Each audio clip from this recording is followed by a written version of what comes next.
Okay, welcome back everybody. So, for those of you who are following the series to this point, you know that we've had a bit of a hiatus. And I always show the date up at the top of the screen. You can check that to see that it's been nigh on to a year later after the first 9 videos were uploaded. And I said at that point that I would return when the card allotment was complete.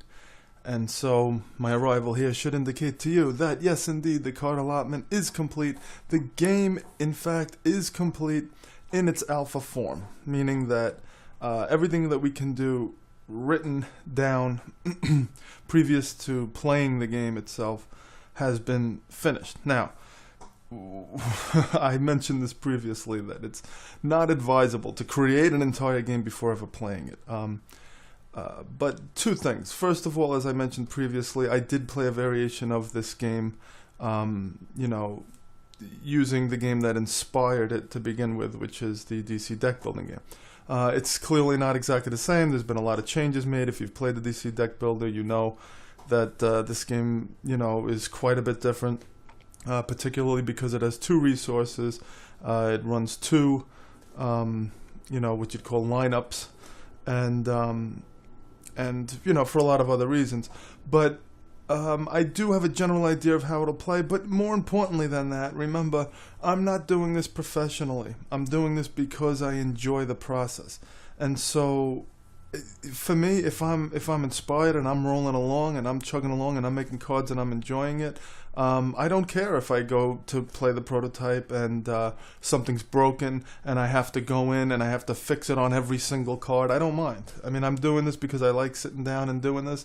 And so there's nothing wrong as long as you're willing to accept the consequences. If you really want to make a game quickly and efficiently, then you need to kind of really limit the amount of work you do before getting the thing to the table. Now, this thing is ready to go to the table, and all we have to do now is print out our prototype cards, cut them up, get them sleeved and all that, and we'll be sitting down to play the game. So let's take a look. Okay, so here we're back. We're in our rules document here, and the other thing that I did want to mention is, since we're a year later, you might be imagining that I was feverishly working into the night for the past year, working out all of these cards, and that's not what happened at all. I told you I run on inspiration, and so my inspiration tends to carry me so far, and then there's a time of rest and reprieve. And this goes for all my hobbies and all my endeavors, whether it be an area of study or board gaming or collecting toys or an interest in a particular genre or whatever it is. It'll tend to run for a few months and then just in an instant kind of, die out, take a breather, and then I always come back again at some point. So pretty much this was about 10 months of not working on this game at all, not even thinking about this game, and many of those months spent not even playing games at all. And you could see this if you go on Board Game Geek and you look at my plays. You'll see I'm playing a game every night or every other night for a period of 5 months, and then one day it'll stop and there'll be no games played for another 5 months, and then it'll start up again and it'll be every day or every other day. So it's just how I work, and I want to mention that because a lot of times people feel that if they don't see a project through completely that they've failed or that they've done something wrong. And especially when we're talking about creative things, and especially if we're talking about something that doesn't have a deadline because it's not a professional endeavor and there's nobody waiting on this thing, don't allow those thoughts to dissuade you from keeping this thing on the back burner and coming back to it eventually. And I have to say that making the video series was an incredible boon for me, because when I did come back to this, it was very easy for me to get up to speed quickly by watching those videos, and I was able to return immediately to the mindset I was in at the time, and I was able to catch up on all the rules, all the cards, and remind myself of what's going on. And that let me jump right back in, and I knocked out the rest of the game. And I don't even know. I don't think it was 2 months. It was probably less than that. And that's creating all the cards, reviewing them all, streamlining everything, and so forth. So the basic game is the same. Not much has changed, but there have been some changes, and we'll look at those as we move along.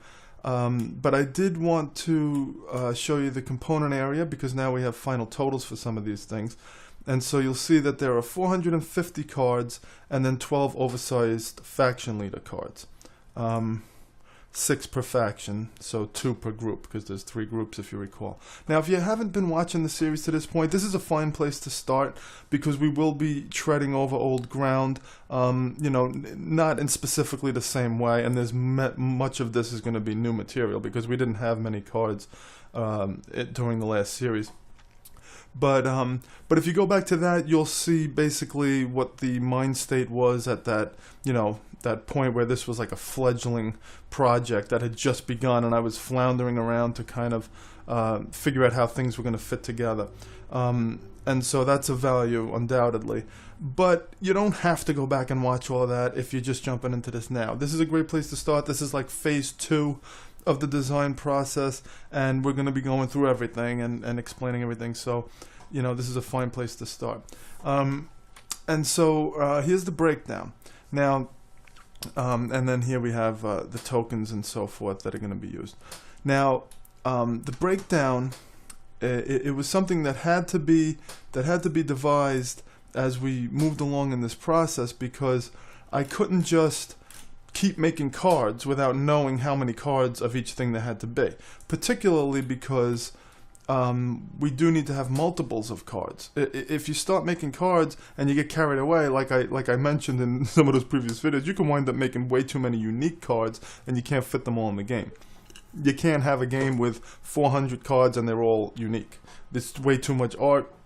It's unmanageable. If you want to do it for yourself, sure, go for it, but it's not something that any board game publisher could possibly produce.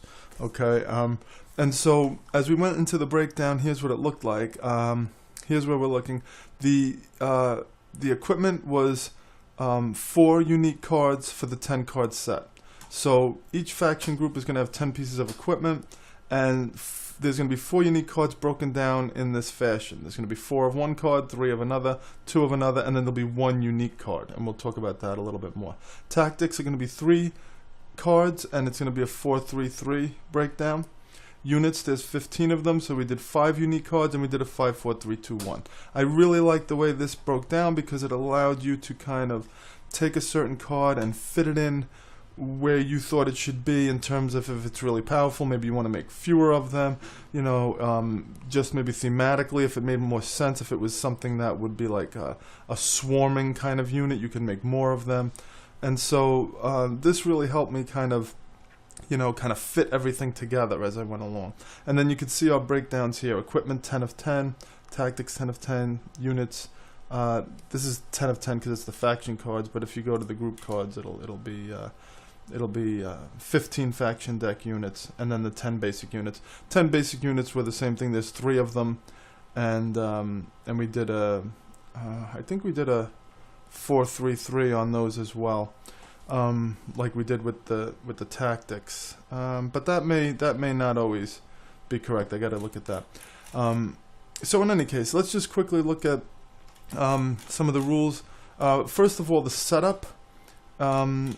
I'm going to show you a comparison here to see where the setup got streamlined. This is the full setup now. So you can see if this was in a rule book, this really isn't that bad. It's like about a page long. So we streamlined a lot of the steps. We filled in, you know, all the numbers for it to make sense. And we also went in and broke down the 2-player game and the 4-player game very specifically. So when you're reading a step, like this create the setup deck step, you just see 2-player game, I just read this. I don't have to read the whole thing, and it says if you're playing a 2-player game, if you're playing a 4-player game. It's just what you need to know, very clearly delineated. Okay, and you'll see that there's a note up here. During setup, you will construct the faction deck used throughout the game. Cards should only be shuffled where specifically noted. When cards are removed from the game, it's best not to look at them. Not knowing which cards will be revealed during the game will provide a more exciting play experience. Okay, so this here, cards should only be shuffled where specifically noted. There's a tendency sometimes to worry about this, or to want to over shuffle to make sure everything's shuffled up really nice. And so you'll be shuffling during steps where you really don't have to. So it's a waste of your time. And so this specifically lets you know, don't worry about shuffling until it's noted that you should shuffle. And here you'll see during the add neutral cards and shuffle step, each faction now shuffles their setup deck thoroughly. Okay, so this is important because of how we're organizing this, but it's also important because it saves time. I mean, in some of these steps, you know, if you were shuffling, it wouldn't be a big deal, it wouldn't ruin anything, but it's just a waste of time. So we're going to let you know that going into it, so you're not like kind of always having that in the back of your mind. Because I know when I'm looking at setup sometimes, you know, I just kind of want to get in there and shuffle those cards up at every step just to make sure they're really mixed up. Okay, and then here again, the 2-player game and the 4-player game delineated. So we're not going to go through the entire setup right now because the changes are minor and it's really just technical in terms of how you're piecing everything together. But for people who are new to it, what we have is we have a set of neutral cards. Okay, so there's going to be the 2 factions playing against each other, the Champions of Redimere, which are the men, elves, and dwarves, and the Unified Orc War Clans, which are the 3 Orc clans, the Concord, the Xanth, and the Blood Orcs. When they're playing against each other, there's going to be a deck for each faction, and it's going to be made up of various cards, not only from their specific group, like the Blood Orcs, but also there's going to be some cards for the faction that are going to go into any deck of any Orc group. There's also going to be neutral cards that go to any player regardless of what faction they're playing. So these are things that are just in the world that people can find, or events that happen and things like that. So we're going to be taking neutral cards, then we're going to be taking cards specific to your faction, then we're going to be taking cards specific to the group that you picked, and that's going to be the bulk of them. And then we're going to mix those all together, and that's going to make the deck that you're buying cards from during the game in this deck building game. Okay, and then as we go along, it tells you how to insert the captains, and finally this little note, because throughout the setup we mentioned that you know, you can do all of this randomly, so you don't know what's coming up, and that's the way that I like to do it, and that's the main way that we're suggesting to do it here. But if you want to have a little bit more control, it adds to the strategy a little bit in terms of how you set this up. Alternatively, each faction may choose the 5 captains they will use for the game. They may also choose which captain will be the commander, and choose in what order these captains will be placed when adding captains. Okay, and choose what order the captains will be placed when adding captains. Okay, that's fine. Players may also choose which locations will be used, but this must be agreed upon by both factions. Okay, so if you recall, there's going to be 5 captains for each faction, and 4 of them are going to be seated into the faction deck that we're buying cards from, and 1 of them is going to be chosen as the commander. Now, typically we would randomly select that, and it would kind of be a surprise, and that commander is going to come out last after all the other captains. But here we say, well, you can choose, you know, what ones are going to be used and in what order they're going to appear, so that way you can kind of tailor their abilities to your strategy. You could also choose which one will be the captain. Maybe you want a certain one to come out last because you like the way his ability would play at the end of the game or something like that. Also in this game we're fighting over locations, and there'll be a total of 4 locations in a game, and so you can pick which locations will be used. Because this game represents a war that took place over many, many battles, and some of these locations switched hands many times throughout the war.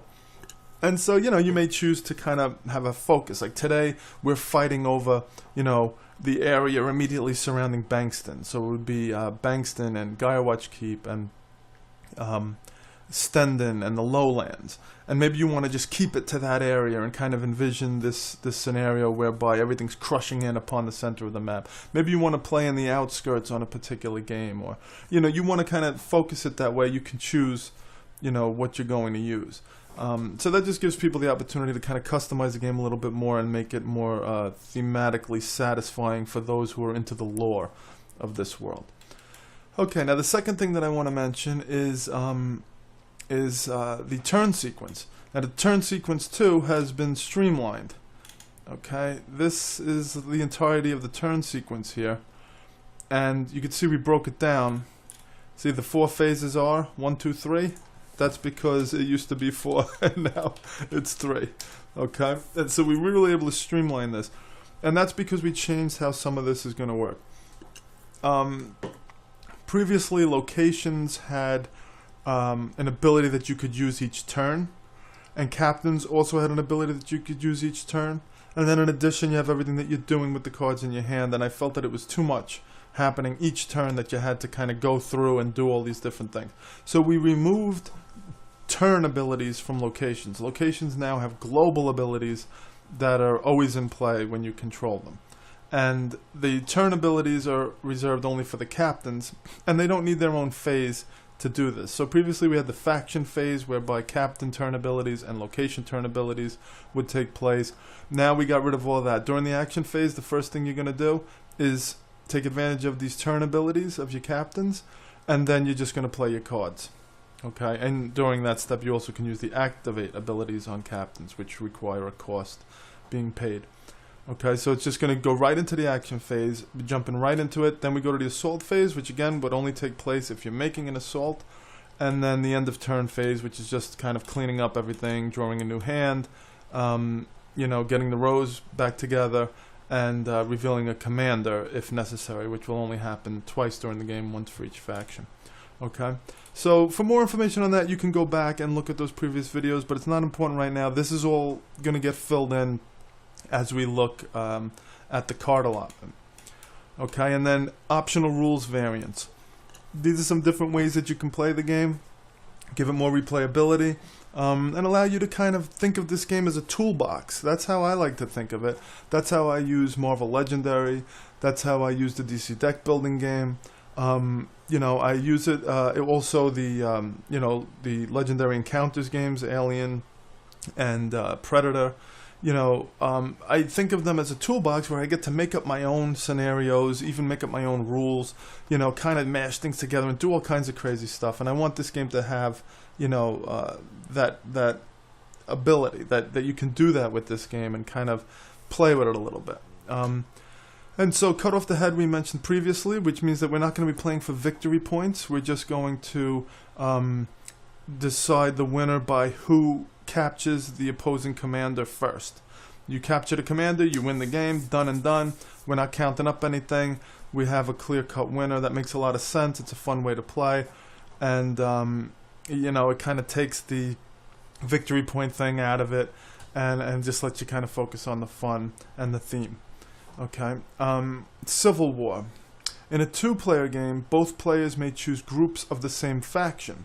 So this is something just for fun. This doesn't have historical context within the theme, within the world. But it's something that you could do if you want to just, hey, you know, we've played this game 10 times the normal way. Let's try, you know, men versus elves, or, you know, elves versus dwarves, or, you know, blood orcs versus the Concord.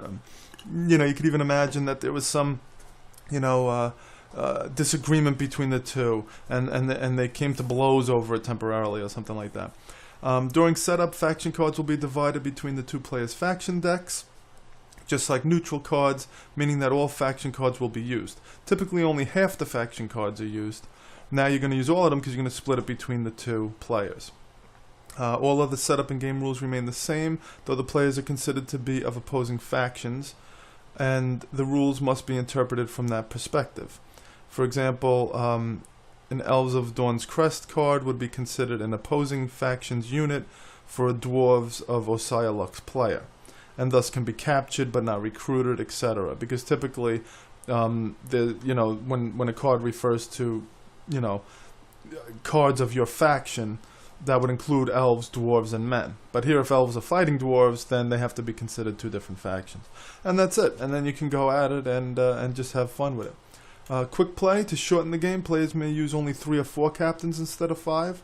During setup, adjust the number of commander tokens and stacks in the place commander token seed captain step to correspond to the number of captains being used. Everything else remains the same. So we have 5 captains typically, and they're going to come out every 10th card. So that means you're going to go through 40 cards to get the 4 captains out. Once those captains are captured, the commander will be revealed. And so you have to play through at least, you know, those 40 cards before you can get the commander out, and then you have to capture everybody to end the game. Here, if you go down to, let's say, 3 captains, so you only seed 2 into a deck, or 3 into a deck, and then you have a commander, it'll speed the game up quite a bit. Okay? Because typically you're only maybe buying 1 card from your row each turn, and so those 10 cards could be 10 turns. So by cutting it down, you know, by 1 captain, that's cutting it down by possibly 10 turns, which is, you know, quite a bit.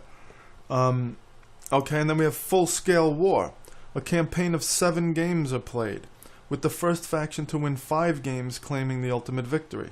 Each game may be played with 2 or 4 players, but each faction group must appear in at least 1 game of the campaign.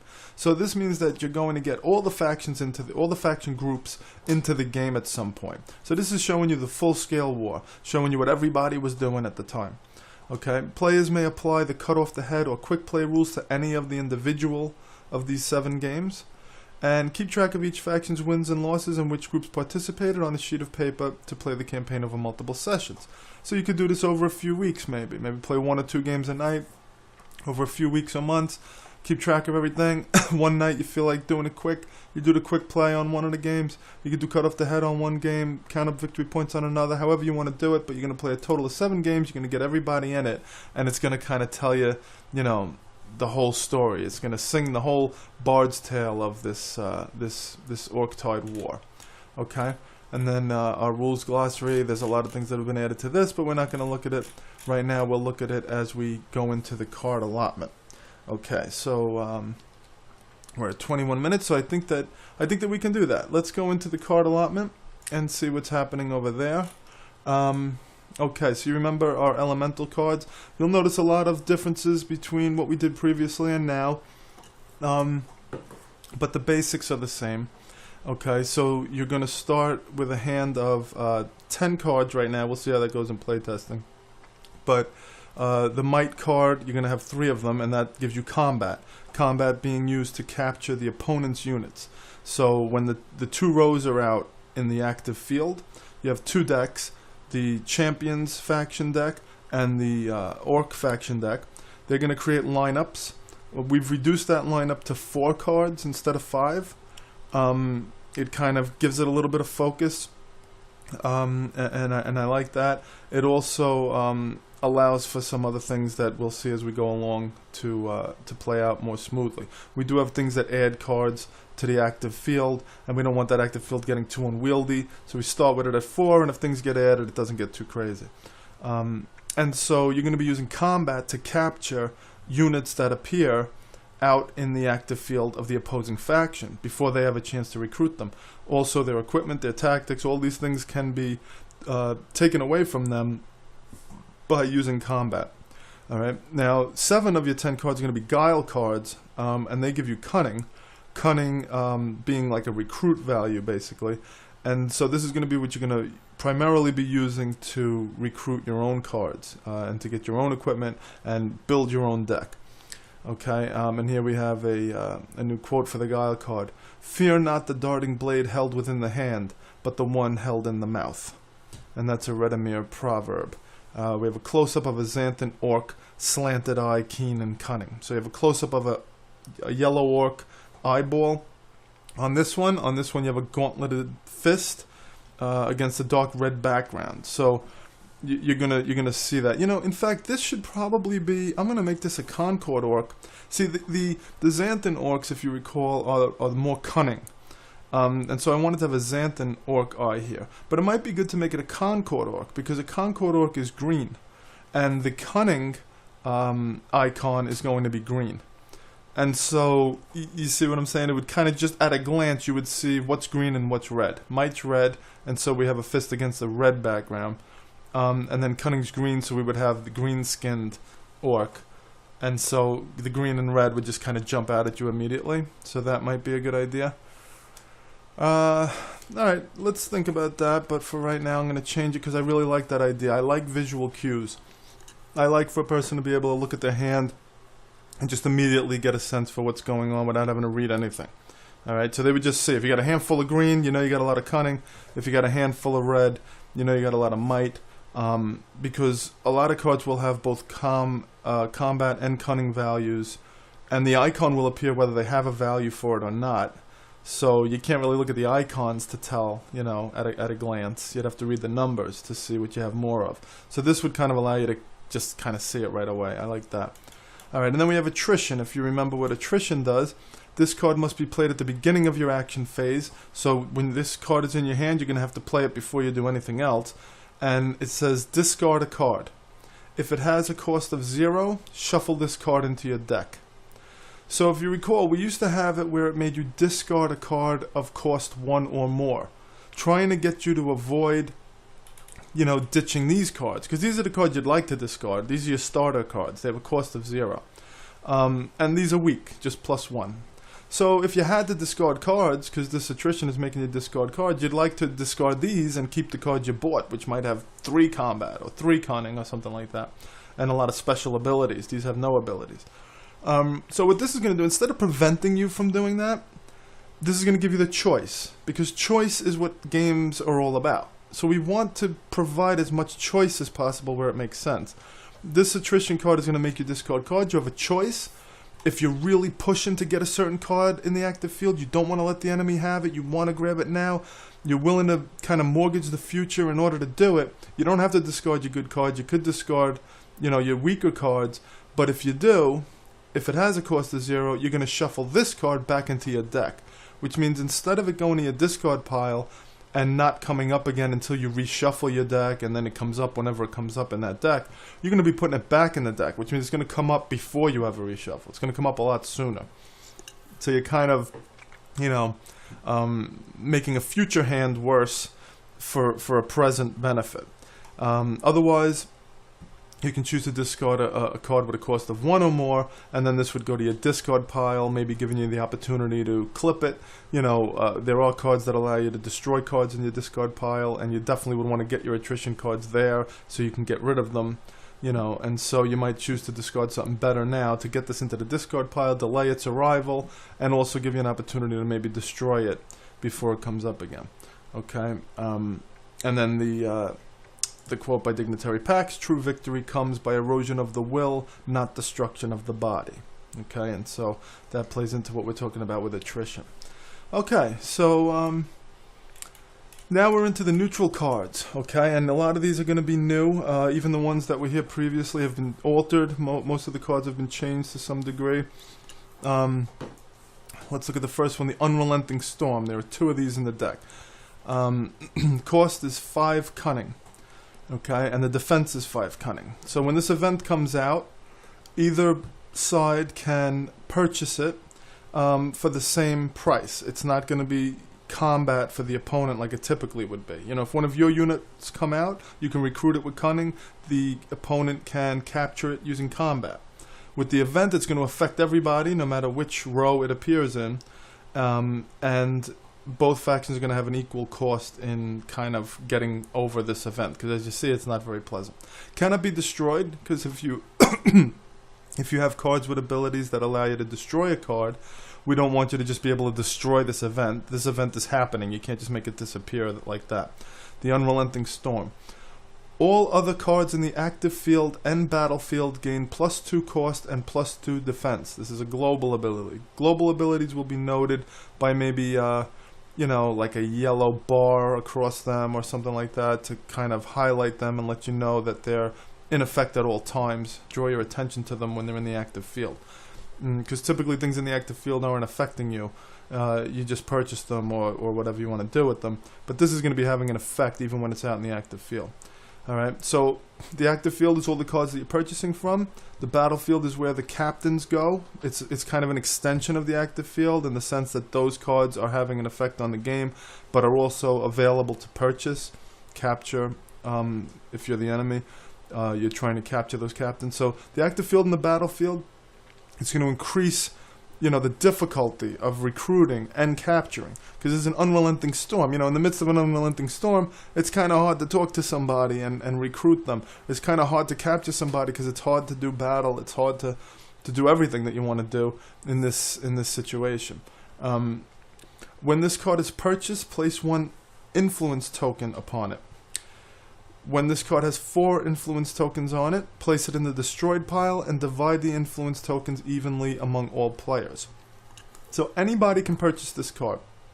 Anybody can try and weather the storm. Alright, and if you do, you're going to place 1 token upon it. When 4 tokens have been put on it, then we're going to destroy it. So it's going to take 4 purchases to get this thing out of our hair. Alright, so that's going to kind of mimic the struggle of the unrelenting storm. How the continuous struggle against it and the persistence of it. But you're going to put these influence tokens upon it, and you're going to want to try and be the one who puts the last influence token on it. So now, again, we have a choice for the players. Do I want to spend my resources working on this unrelenting storm? It's driving me nuts, and so I do want to get rid of it, but it's costing me 5, which could be the only purchase I could make that turn. Then again, over time, this thing is getting more and more expensive by leaving it out. So it might be better, it's kind of like debt, It's better to pay it off soon. Because the longer this goes on, I'm losing 2 each time I do something. Whether I'm capturing somebody, or I'm recruiting somebody, or whatever it is, it's costing me 2 every time.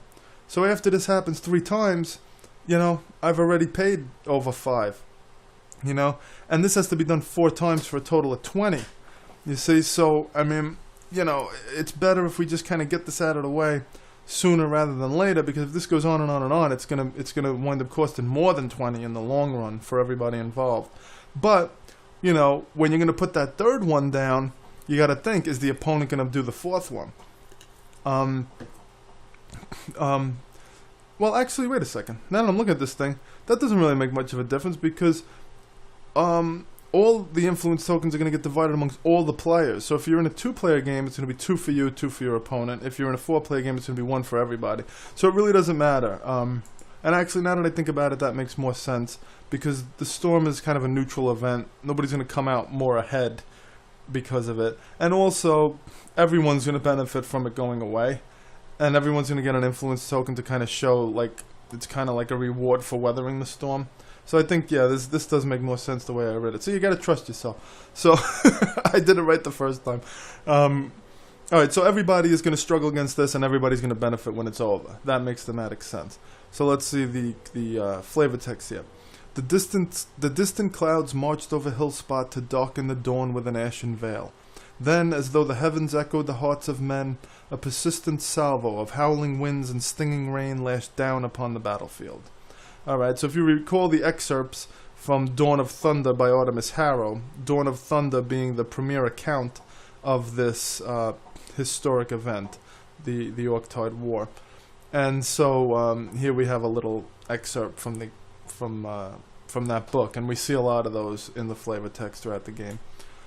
Okay, and now the next one, the Hooting Crawshank Swarm.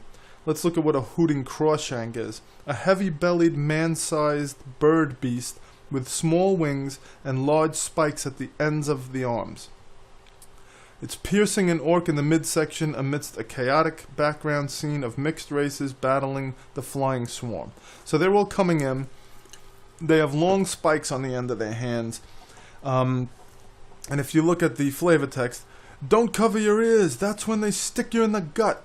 From a Soberhold Sentinel. That's one of the Concord Orc guards. Alright, so the Hooting Crawshank, it makes a piercing cry as it's swarming down. And if you go to cover your ears, when you lift your arms up, that's when your midsection becomes exposed, and this thing will impale you through the gut, okay? It cannot be destroyed, so we're not going to be able to just use card abilities that destroy a card. We have to pay its cost, which is 7 combat, whether it's in your faction's row or the opposing faction's row. This is something, again, that's affecting everyone evenly. Alright, so it's going to cost you 7 combat to rid yourself of this thing. When this card is in the active field, units cannot be recruited. That's a global ability. Okay, so you can't recruit in the midst of this swarm. There's too much chaos going on. You can't start talking to somebody about joining, with you to do something else or, whatever. You can't, you just have to fight these things. That's all you can do. So there's no recruitment happening while this is out. So we're going to be focused on getting this 7 comm going so we can get rid of this thing. When this card is purchased, place it in the destroyed pile and gain 1 influence. So you're not going to get victory points. You're going to be paying 7. You're not going to get anything for it. But what you're going to get is this 1 victory point. Okay? Now, victory influence tokens are worth victory points at the end of the game. And typically when we have a cost of 7, we have 2 victory points. So we may want to make this 2 influence. Because typically you'd get 2 victory points. So we should give you those 2 victory points here in the form of influence. The nice thing about influence is you could also spend it in other ways. If you decide to keep it, then it counts at the end of the game for victory points. Otherwise, you could spend it during the game. So I don't like to give away influence, you know, with a heavy hand, because the abilities that you can activate with influence are very powerful. So we really don't want people having more than, like, you know, maybe 3 influence at a time. That would be like more than we really want them to usually have. We want them to have like none or 1 or 2, you know. I mean, so by giving away 2 at once, it's a lot. Well, again, playtesting will sort this out. Let me see. For now, there's 4 of these, which means it would be giving away a total of 8 influence if they all wound up coming out, which they probably wouldn't. But I don't know. Let's leave it at 1 for now. If we feel like we could afford giving away an extra one here, then we will, because that would make sense for the victory points. Otherwise, we'll just leave it like this. We'll see. That's one of those little nitpicky things we have to figure out as we go along. And then the Ill Omen is another event. So you see, these events are something that, you know, are only happening in these neutral cards. These are things that are just occurring during this war. The Ill Omen. As night fell, a hawk was seen falling lifeless from the sky. It gave pause to all who saw it, and the rousing spirit of the day's victory quickly fled the camp.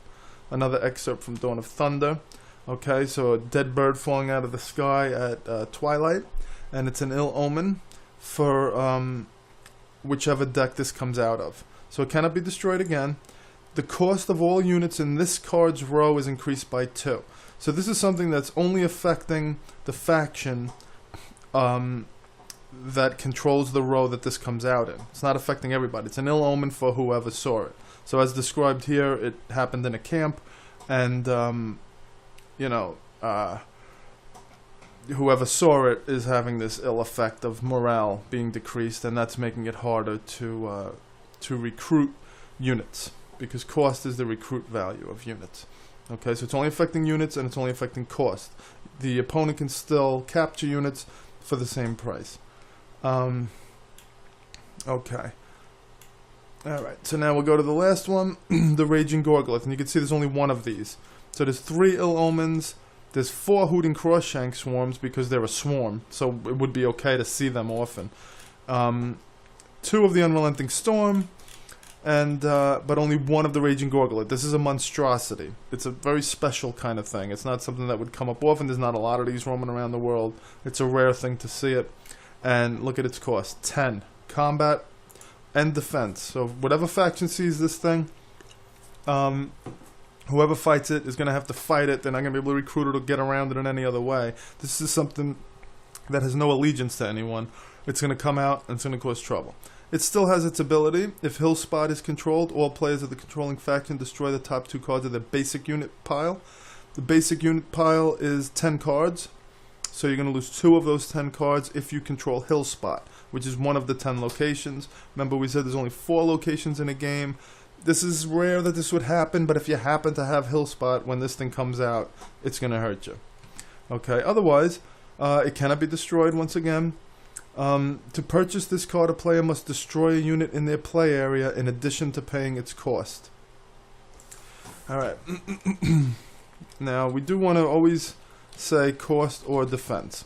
Now, if you remember last time, we talked about making cost acquisition as an acquisition cost and a defense cost, because both of these are costs. If you're the opposing faction and you're capturing a unit, you're paying the defense cost, right? And if you're recruiting it, then you're paying the acquisition cost. But instead, we're never going to use that word cost other than in the specifically noted recruit usage. Okay, so we're saying that cost is the recruit. We're going to pay defense. We're never going to say pay its defense cost, although it is a cost in a broad sense. We're just going to denote cost and defense as 2 different things. Okay, so to purchase this card, a player must destroy a unit in their play area in addition to paying its cost or defense. So depending on which faction attacks it. and it destroys a unit in the play area, which means it's a unit that you played already. It's not destroying a unit in your hand, it's not destroying a unit in your discard pile, it's destroying one that you played this turn, because clearly you're going to have to play cards in order to defeat this thing. So it's going to be the units who attacked this Gorgolith that are going to get devoured by it, because it's a beast that devours units. And so you're destroying a unit that you played already. But when you purchase this card, place it into your captured pile. So you're not going to destroy it, you're going to capture it, and by capturing it, you're going to get this 3 VP. So there's a big motivation for getting this thing when it comes out. Okay, perhaps it was the clamor of war that drew the Gorgolith forth from its deep dwelling, or maybe just the smell of fresh meat. Another excerpt from Artemis Harrow. And so you see a lot of these events have these excerpts from Artemis Harrow because these are events that happened, and he's writing the account of the events that happened. And so that's why we're seeing a lot of his quotes in this particular area. So you see the 1, 2, 3, 4 setup, okay, in terms of the how we're multiplying these cards. There's only 4 events, but they're in different, they're coming out in different numbers. Okay, so that 1, 2, 3, 4. And what this allowed me to do throughout the card allotment was to, have these unique things appear less often and have things like, let's say, a swarm appear more often. All right, so it helped guide my thought a little bit and helped kind of structure the game to bring forth the story a little bit more realistically. Okay, now the locations. Let's see where we are. We're at 41. So we're going to run through these locations. And then maybe we'll wrap it up there. We'll see how it goes. All right, so we do have all 10 locations now. And so as we look at the map, you can see that those are the 10 locations that are going to be used for this particular game. We discussed an expansion. At that point, we may add a number of new locations. There'll be 6 new groups coming in, and I'm thinking of making it a standalone expansion because there are 6 new groups coming in. I'm not sure about that. If it was, then we would want to include 10 new locations. If not, we may just include maybe 6 new locations, like 1 per additional faction group. We'll see how that goes. But you can see all of them are going to have this, and that's why I put it in gray, so it kind of I know to ignore it when I'm reviewing them. It cannot be destroyed once again. When this comes out, you can't destroy a location because it's too important to the game. We're going to be fighting over these locations as part of what we're doing in this war, so we don't want them getting destroyed. When this card is purchased, move it to the location area and place your faction token upon it. That indicates that you control this location. So if you purchase it for its cost, or you pay its defense, if it's in the opposing faction's row, you still can get it, but it's going to cost you a little bit more. Because remember, the things that are in the opposing faction's row are things that are like available to them, things that they're close to, things that they have more access to than you do. And so the defense is going to be higher than the cost. Of course, you're going to have 2 locations in your deck. They're going to have 2 in theirs. So this is going to play to your advantage, 2 times, and it's also going to be to your detriment 2 times. So it's fair in that way. And so we removed the turn abilities. So all of these are going to now have global abilities. But there's only going to be 2 of them for each faction once they all come out. So there's only those few like permanent abilities that are in play. We did have a couple events that had global abilities, but those are going to leave play. These locations are going to stay out for the whole game. So we didn't want there to be too many global abilities that you had to manage. The most we're going to have here is 4. There are no, or I should say, there's no global abilities amongst the captains, which, are kind of permanent cards that come out. And if they do have a global ability, it's not something that really affects everybody. It's just going to say something like, this card can't be destroyed unless blah, blah, blah. And so you would be able to kind of just check in on that quickly when you go to capture the unit. But it's not something that's like really affecting play. But these will affect your play all the time. Whenever you play an attrition, you may draw a card before resolving its effect. So you remember, attrition cards are going to be played first from your hand. If you have them in your hand, you have to play them first. And they're going to make you discard a card. Well, this is going to let you draw a card before doing that. So it's going to give you a bigger card pool to choose from when discarding. And maybe you'll be able to get something in there that you're willing to discard. In any effect, you're not going to lose a card. You're going to wind up discarding something that you would have had on a future turn, maybe, or discarding something you had in your hand originally, but it's going to be compensated for. Okay, and so that's Bankston, because Bankston is a town where there's a lot of resources and there's a lot of people, and so this attrition is going to affect you less. You know, if you lose a unit, well, there's a lot more people around. If you lose a piece of equipment, well, there's a lot more equipment around. All right, so it's mitigating this attrition. The town of Bankston sits upon high ridge overlooking the lowlands. It is here that most of the inhabitants of Canton Fields ply their trade and make their home. Okay, so we're going to have a description on these locations to kind of give you a sense for what they're like, where they are, bring them to life a little bit. All right, and then you see a panoramic view of Bankston with 4 civilians working and milling about. I always like to have a number of figures in the image that reflect the number of units that can fortify that location. If you recall, you can fortify locations by placing units face down next to the location, and they will be available as defenders if that location comes under assault. So I like to have the number of units depicted in the image matching that fortification value, just as a visual cue to remind you of how many can be there. Okay, Dawn's Crest, if you remember, this is like the premier location in the game. It's the mountaintop home of the elves, and so it has a very high price. When purchasing a basic unit, you may search your basic units pile and select which unit to recruit. So typically the basic unit pile is shuffled and face down. There are 3 different units in varying, varying card counts, and you pay the basic unit cost, and you draw the top one. You don't know which one of those 3 you're going to get. Now you get to choose which one you want, and typically they're going to get, some of them are going to give you combat, some of them are going to give you cunning. They all have different abilities. Some of them have assault abilities, some of them have defense abilities and things like that. So this is going to give you an opportunity to pick what you want.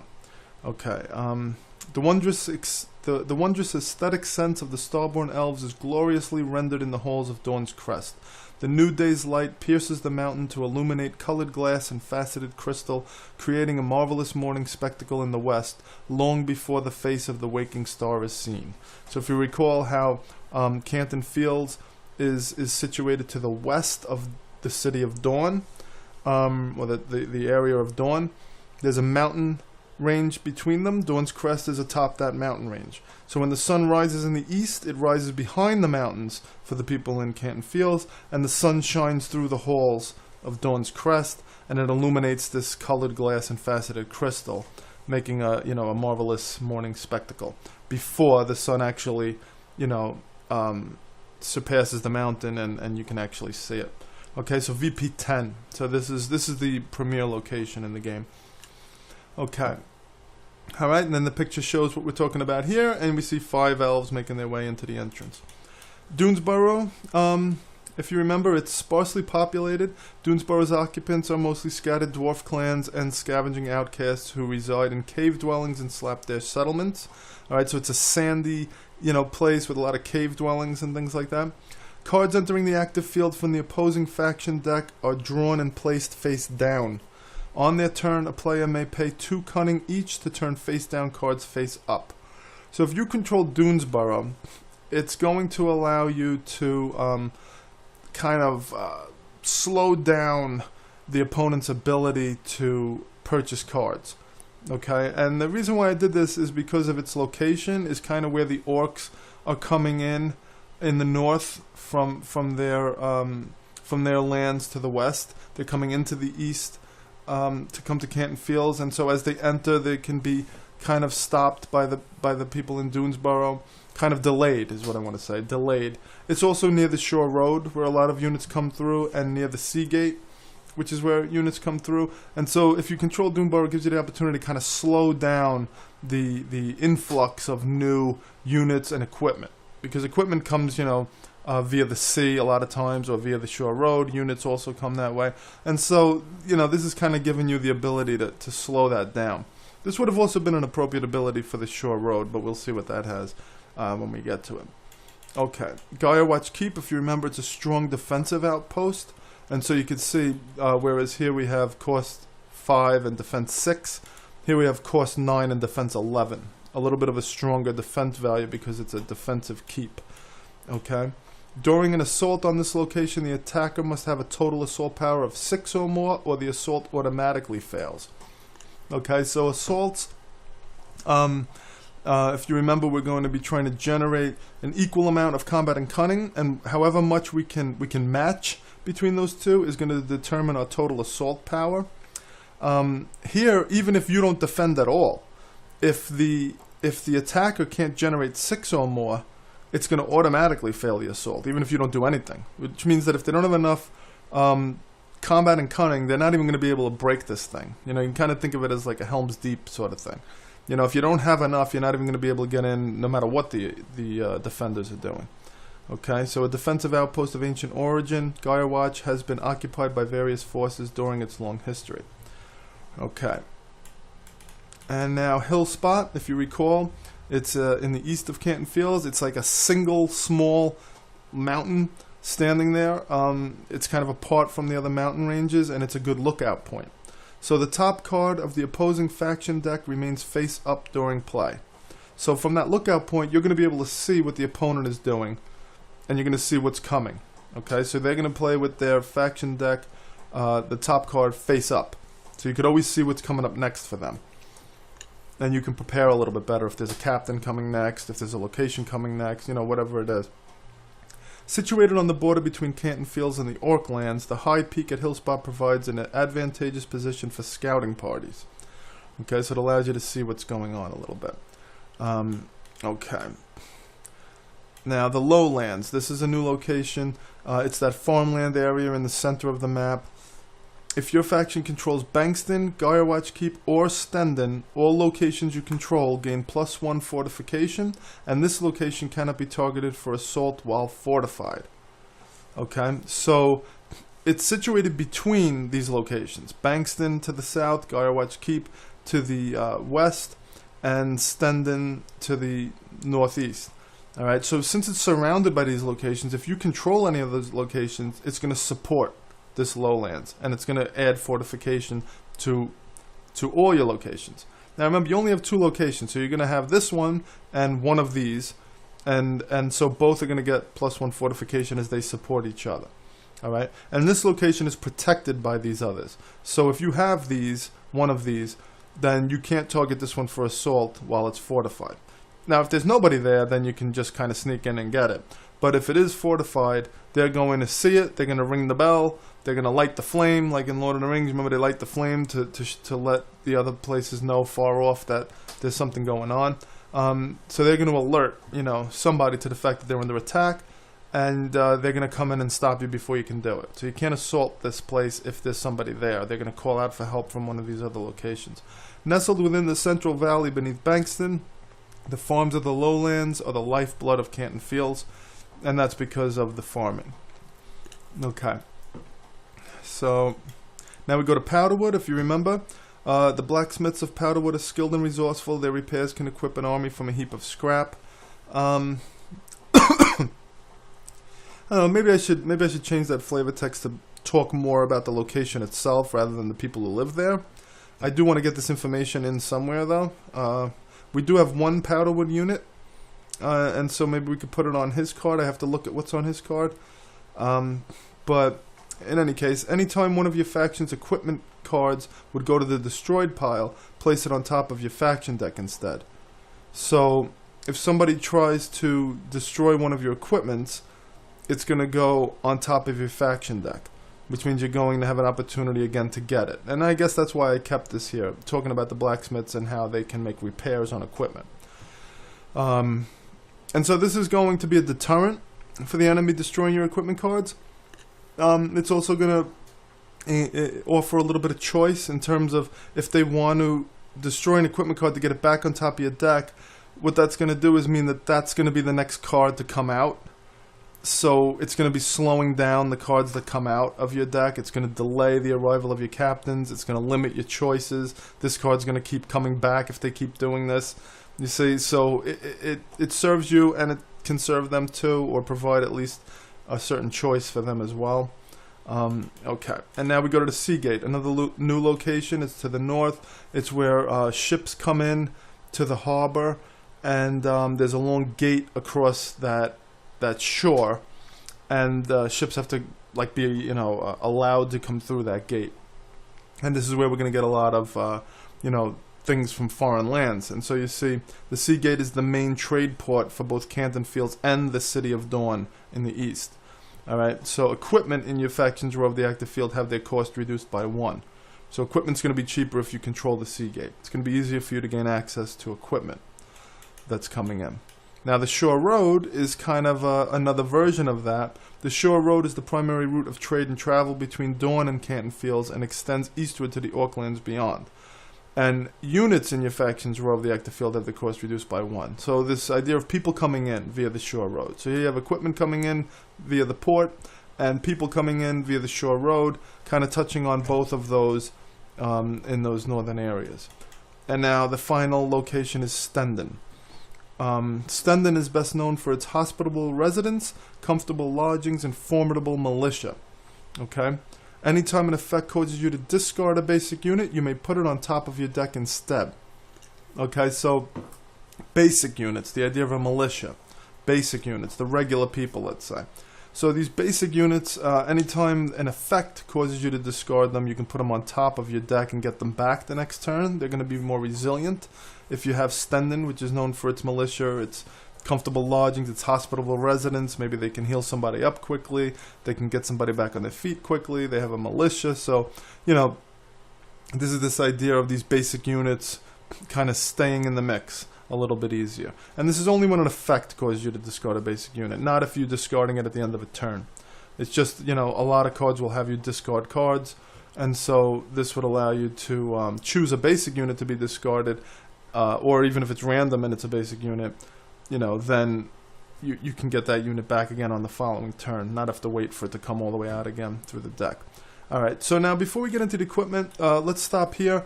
These videos are going to be a little bit more extensive than the previous first phase of the series was, because we have so many more cards to talk about. Okay, so we might have to break these down into multiple videos. We're not going to get through all the neutral cards right now, because we still have 10 equipments and 10 units to talk about. Alright, so we'll be back in the next video for that. Thanks again for checking in. I'm really glad to be back. This video series really helped me in completing the game. And for those of you who contacted me, I was really happy to hear from you, and I'm glad that you derived some benefit from this. I certainly did. So we'll see you soon for the next video.